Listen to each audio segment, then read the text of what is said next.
किसी नगर में एक धनी सेठ रहता था, किंतु उसकी कंजूसी के कारण लोग उसे लाला कहकर पुकारने लगे। लाला जब बूढ़ा हो गया तो एक दिन उसने मन में सोचा, सारा जीवन पैसा कमाने में चला गया, अब तक दान धर्म और पुण्य का कोई काम नहीं किया, इसलिए मरने से पहले कुछ करना चाहिए। किसी से सुना था कि अंतिम समय में गाय का दान करने से सभी पाप मिट जाते हैं और मनुष्य स्वर्ग में जाता है। लाला ने सोचा, क्यों न गाय का ही दान किया जाए। मन में यह निश्चय कर वो गाय की तलाश में निकल पड़ा। एक यादव जी के पास गाय भी मिल गई, लेकिन सौदा नहीं पटा। उस कमज़ोर सी गाय की कीमत लाला 4000 रुपये से अधिक नहीं देना चाहता था, जबकि यादव जी 5000 रुपये से कम कीमत में गाय को नहीं बेचना चाहते थे। बात बनी नहीं तो लाला खाली हाथ वापस लौट आया। कुछ दिनों के बाद लाला बीमार पड़े और इतने कमज़ोर हो गए कि उन्हें जीवन की आशा न रही। उन्होंने अपने बेटे को बुलाकर गाय दान करने की अंतिम इच्छा प्रकट की। पुत्र बोला, आप जो आज्ञा करें वही होगा। गाय के अलावा अन्न, वस्त्र, सोना चांदी सब दान किया जाएगा। लाला ने कहा, नहीं नहीं, केवल गाय का ही दान बहुत है। लाला ने बताया कि सोनू यादव के पास एक गाय है। कुछ समय पहले उसकी कीमत 5000 रुपये थी, अब शायद कुछ रियायत कर दे, लेकिन तुम उसकी कीमत 4000 रुपये से अधिक न देना। पिता की मंजूरी पाकर पुत्र यादव जी के पास पहुंचा और 5000 रुपये में गाय खरीद कर ले आया। लाला को जब मालूम हुआ कि बेटा गाय की पूरी कीमत चुका आया तो ऐसा सदमा पहुंचा कि तत्काल उनकी मृत्यु हो गई। इस बीच गाय कमज़ोर हो चुकी थी, अतः लाला की मृत्यु के 4 घंटे बाद वह भी चल बसी।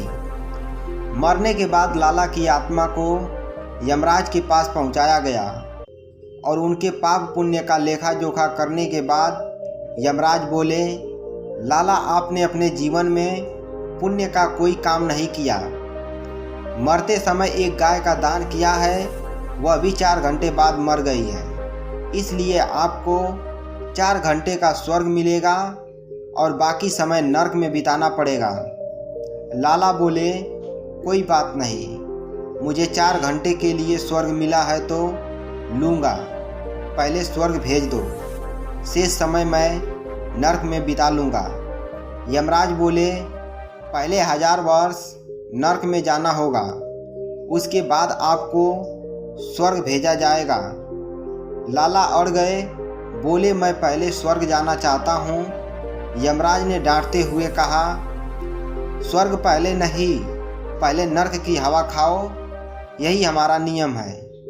दोनों में वाद विवाद चल रहा था कि नुकीली सींग वाली गाय भी वहां आ पहुंची और लाला के पास खड़ी हो विनम्र स्वर में बोली, मैं आपका कमाया हुआ पुण्य हूँ, इसलिए 4 घंटे के लिए आपकी सहायता करने आई हूँ।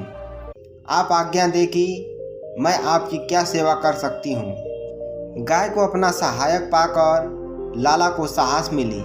लाला बोला, यह यमराज मेरी बात नहीं मानता, पहले मुझे नरक भेजना चाहता है। यदि सचमुच तुम मेरी सहायता के लिए आई हो तो इस यमराज का पेट फाड़ डालो।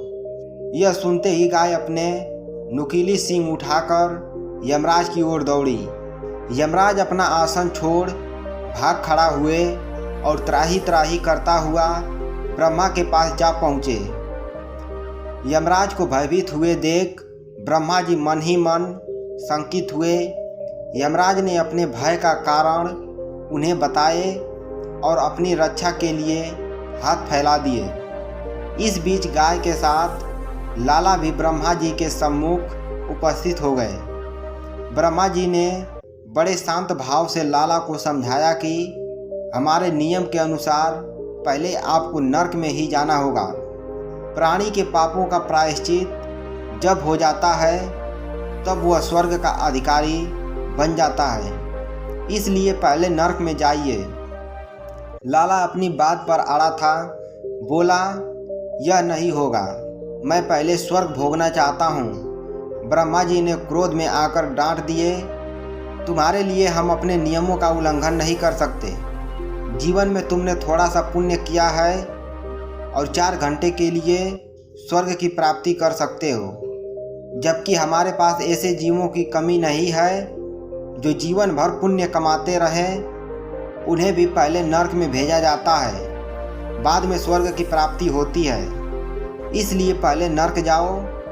बात बढ़ी तो लाला ने गाय की तरफ देखा और बोला, यह दुष्ट भी मेरी बात नहीं सुनता, इसलिए जरा इसकी भी खबर लेना। ब्रह्मलोक में हलचल मच गई। अपनी प्राण रक्षा के लिए ब्रह्मा भी त्राही त्राही करते हुए विष्णु लोक पधारे और सारा वृतांत को सुनाए। विष्णु जी भी लाला से वही निवेदन किए।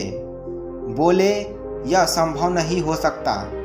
नियमों का पालन देवता और दानवों दोनों के लिए जरूरी है। इनकार करने पर लाला जी ने विष्णु महाराज की मरम्मत करने के लिए गाय को आदेश दिया। ब्रह्मा, विष्णु और यमराज तीनों अपनी जान हथेली पर रखकर भागे और कैलाश पहुंचकर भगवान शंकर को जगाया।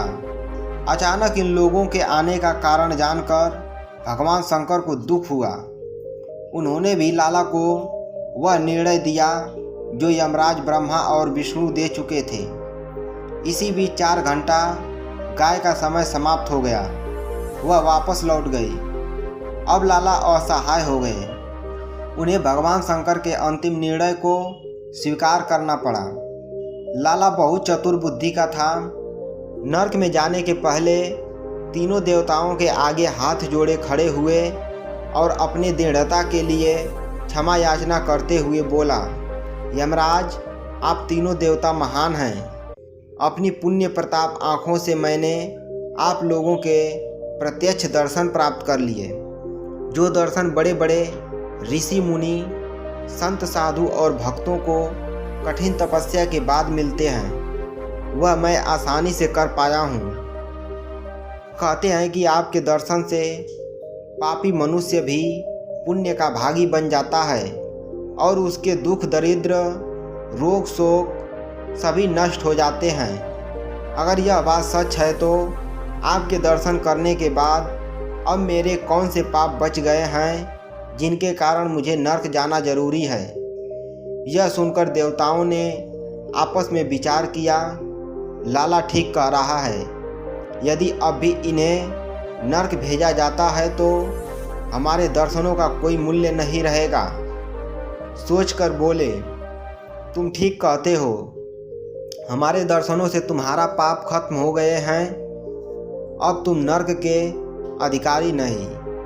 यह कहते हुए देवताओं ने लाला को हमेशा के लिए स्वर्ग में रहने की अनुमति दे दी है। दोस्तों, अगर यह कहानी आपको 1% भी अच्छी लगी है तो वीडियो को ज़रूर लाइक करें। इसी प्रकार की और सारी कहानियाँ चैनल पे अपलोड हैं, उन्हें भी देखें। जय हिंद दोस्तों।